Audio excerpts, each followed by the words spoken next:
আসসালামু আলাইকুম। একটি ইউনিক উদাহরণ, হান্টিং লায়ন্স মে বি ডেঞ্জারাস, অর্থাৎ সিংহ শিকার বিপজ্জনক।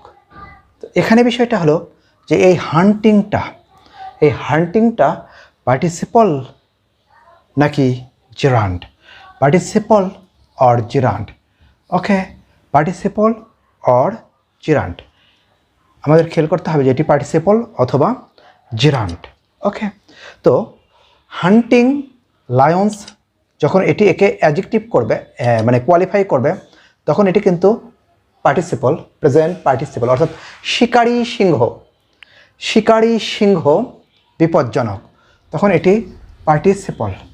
ওকে, পার্টিসিপল, প্রেজেন্ট পার্টিসিপল। আর যদি সিংহ শিকার করা ব্যবহার করা হয়, তখন এটি হবে হলো জেরান্ড। ওকে, তার মানে যখন শিকারী সিংহ তখন প্রেজেন্ট পার্টিসিপল, আর সিংহ শিকার করা তখন এটি জেরান্ড। এই একটা উদাহরণের মধ্যেই এই হান্টিংটা প্রেজেন্ট পার্টিসিপল এবং জেরান্ড। Thank you.